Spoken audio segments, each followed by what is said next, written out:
It's a typical Saturday for Aaron, Jaudat and Pnina.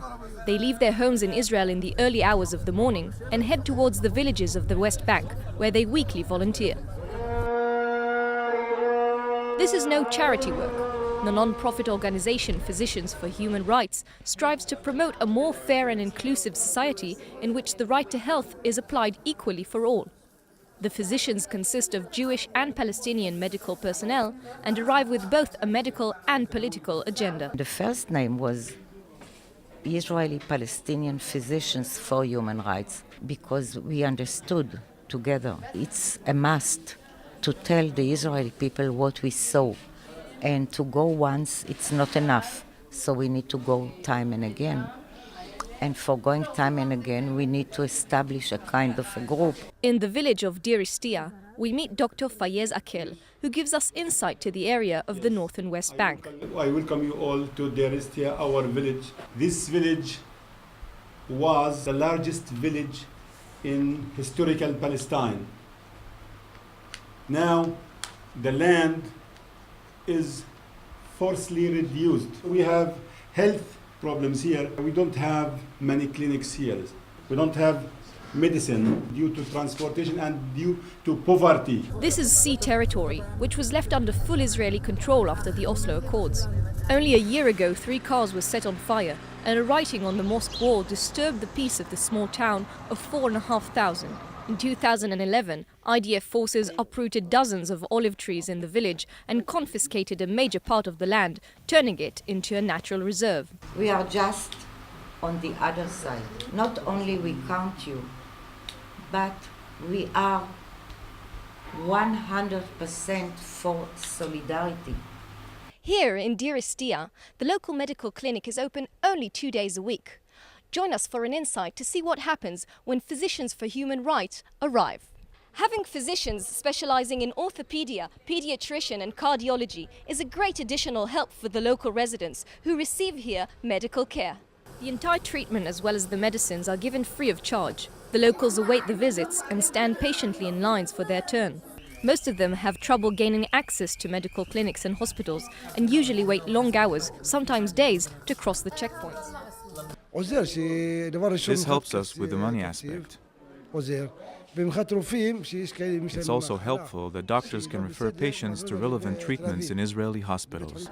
This is nurse Pnina Feiler, who will be celebrating her 90th birthday next month. For the past 12 years, she hasn't missed a single Saturday of visits to the West Bank. I heard about this organization and it fitted me very well because it's in my occupation. So it's better than a demonstration.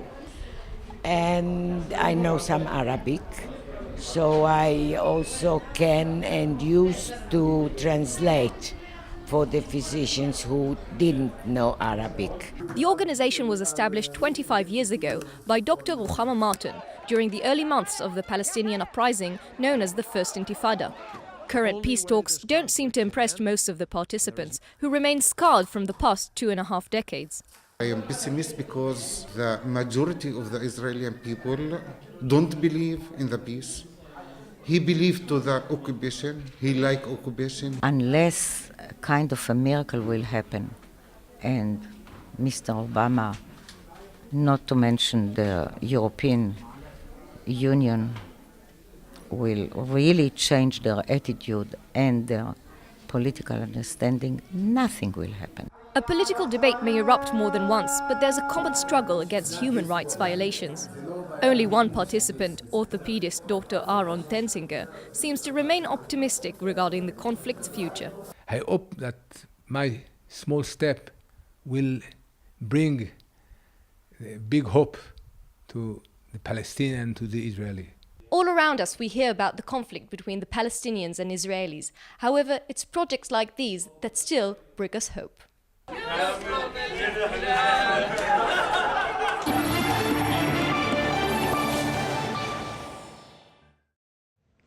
Graffiti is an international language and all over the world, as many people despite it as appreciate it. A glimpse at Israel's graffiti world takes us on a fascinating tour through the country's historical, social and cultural story. i24 News cultural correspondent Shahar Peled hit the streets and came back with this.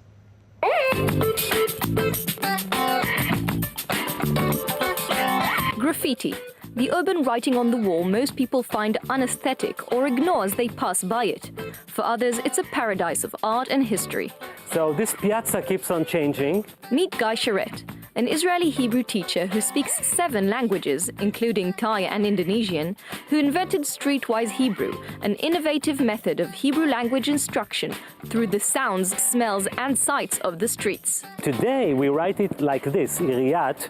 This is the old writing. Many of the graffiti works reflect a burning desire to express opinions about the social, political and historical aspects of life in a turbulent region. Guy's creative way of tutoring was also born out of an historic moment. 2 years ago, during the protest in Rothschild Avenue, I saw that many of my foreign students did not understand what was written on the banners, and they needed mediation of Israeliness DNA, the Israeli psyche. Officially, it's illegal to paint graffiti on the walls, but as long as the artists don't do it in broad daylight, authorities won't be sending a police investigation team to find the criminal. The name of the artist is EPK, Eggplant Kid, who is actually making eggplants in all shapes and colors throughout Tel Aviv. Although Guy is a Facebook friend of many of the artists, he's not part of the milieu, and many of the meanings of the graffiti acts remain a mystery to him as well. I don't know his real name, and I will not ask. I don't know his age, and I do not ask poets, what did you mean by this metaphor? So I do not ask artists, what did you mean by the, it's here, that's the eggplant, it's fine. Through graffiti, iconic cultural and political figures come to life with a new interpretation to their famous quotes, often adjusting them to the current atmosphere in the region. Both in Tel Aviv and in Jerusalem, political and social opinions are given platform through the graffiti. What we see here is another fight that is happening in Jerusalem. It's about women's place in the public space. And here we can see Hadarat Nashim. It means women glorification instead of women exclusion. We can see they respond like someone scratched it. In a region filled with tensions as it is, some find graffiti an artistic way of expression. The symbols, the letters, the paintings allow us to learn a lot about the history and dynamics of Israeli society. However, some might say there's a very thin line between art and vandalism. If it were your shop for 50 years and one day you wake up in the morning and you see this and you don't like it, then most probably you're going to say it's vandalism, as some people here say. Some graffiti artists present very unique works, like Braille graffiti for the blind, or poems unusually signed with their full real name, making the creators extremely attached to their works. I kind of compare it to the Facebook. Like, we have the wall on Facebook that we can write our opinions on. But in a way, when you're outside on the street, it's kind of a social protest. You could also see correspondence, like someone writes something and then someone would like draw an arrow and say, here, look at this is my response to this, and this is what I think. It says Jews and Arabs refuse to be enemies. Someone took out the Yud and made it Indians and Arabs refuse to be enemies. Hodim ve'aravim, mesarvim. And someone came back with a marker and added the Yud back. There's usually an unspoken agreement between the street artists not to touch another's work, but deleted graffiti is commonly seen, especially when it's a Star of David with other symbols of religion on it. So now it's even more of a symbol, because now it says, okay, people will not always accept universal love. Despite its shaky legal status, the City Hall usually understands graffiti's power in terms of tourism attraction of street art, sometimes even going so far as initiating graffiti projects. Here we can see a wall that was ordered by the municipality. It's a special project that combines nightlife, art, food, music, and everything that happens in Jerusalem. This is uncensored Israel. What we see is not a Ministry of Tourism brochure of picture-perfect Israel. It has all our problems and the beautiful things, and also the gray zones. Graffiti has always been a controversial means of expression. As such, it remains an international language continuing to represent freedom of speech and, some might say, freedom of art. I think most of it is art. not vandalism.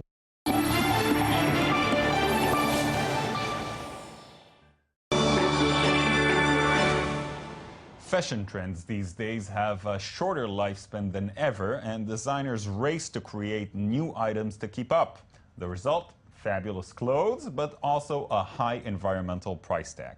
Clothing giant H&M wanted to raise awareness to the issue and set a challenge for young designers in Israel's Hulon Fashion Week. Roni Ben Bassat has the story. With the fast pace of changing fashion, we all have an old pair of jeans or shirt that we'll probably never wear again. Producing each item of clothing requires the use of land, energy, water, and chemicals. But after consuming all of these resources, clothes often end up piling up in our closets. Global retailer H&M came up with a creative way to get people to think about the issue.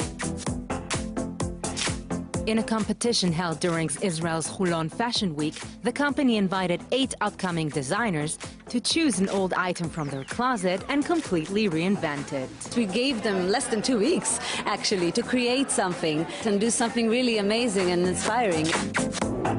We have done this competition in other countries, also since we started to collect used clothes. It can be an inspiration for everybody to do something new with the old clothes. A simple house robe becomes an original jacket with a multi-purpose hoodie. And an old pair of outdated jeans that has been lying in the back of the closet has transformed into an elegant but edgy button-up shirt or a magnificent detailed lacy top. I've decided to preserve some of the original details. The Levi's tag, original stitches, and the sleeves are made from the original hemline. Some clothes, like a wedding gown, are only worn once in a lifetime. One young design student chose to preserve the sentimental value of the garment while making it more wearable. This was my sister's wedding dress. She wore it 22 years ago. And when she got married, she had my niece inside of her belly. And now her niece can enjoy her wedding dress. And I thought to myself, this is so great, because this dress was decaying in the closet. After a few moments of deliberation, the judges return with a unanimous verdict and the winner is announced. This young designer will fly to H&M's headquarters in Stockholm and may have the chance of a lifetime to present her work to the top of the retail industry. We chose the winner because we thought it was very much tying up the past with the future, using an old pair of love jeans and make something really technical and something very modern and fashionable. In this game of reinventing the familiar, there are no rules or limits. With just a touch of a needle and thread and a lot of creativity, it seems like everything can become wearable again and get a chance at a second life. Rather, workshops, lectures, and international encounters. David Gombin was there. The top of the Israeli fashion world, models, stylists, photographers, all came together for the premier event in the Israeli fashion calendar, a glitzy gala to celebrate the opening of the Hulon Fashion Week. The night was a chance to recognize local fashion talents. The award for Best Menswear went to designer Yossi Katsav. Sisters Einat Zini and Nufal Makhlouf, owners of the brand Sample, took home the statue for Best Women's Clothes, and Alon Livne won the award for International Breakthrough. Among the musical performers was indie favorite Esther Rada. The evening also paid tribute to one of the veteran names of the Israeli fashion world, Doreen Frankfurt. Over her 30-year design career, she's developed her own unique style and brand with a mix of international and local influences. The organizers of the Israeli Fashion Week face the challenge of finding their place on the international fashion scene alongside events of fashion capitals like Paris, New York, and Milan. So the idea behind the event is to appeal to both professionals and fashion lovers. The soirée hosted some foreign stars, among them Stephen Jones, a famous English hat designer, who talked about his visit to Israel. Tel Aviv is cosmopolitan in the way that London's cosmopolitan. We have people from everywhere. Katarina Midny and Margareta van der Bosch from H&M made the trip to Israel to watch the local fashion from up close. It's one of of our important markets. It's very important for us to. We also learned a lot. We learned a lot of new names in your industry, so that was good. But this fashion week is quite different from the ones held in the great fashion capitals. There's no catwalk, no glamorous fashion shows, and models strutting about. Instead, there are lectures, student competitions, and workshops. The goal is to think about the future of fashion and learn some novel concepts. Susan Lee, a stylist, founded a research laboratory which focuses on biocouture. It started by trying to imagine what the future of fashion might look like in 50 years from now, not next season or the one after. Judy Shalom Nir Moses is an Israeli socialite and TV presenter, and she looks at the short term. Today I'm going to launch a national project that I'm going to be in the head of it, and we are going to take Israeli designers abroad. We'll collect money, and we'll have some 5-6 Israeli designers, and we're going to push them to the markets abroad. In Holon, fashion doesn't mean only glitzy dresses and red carpets, but also innovation and investment in the future.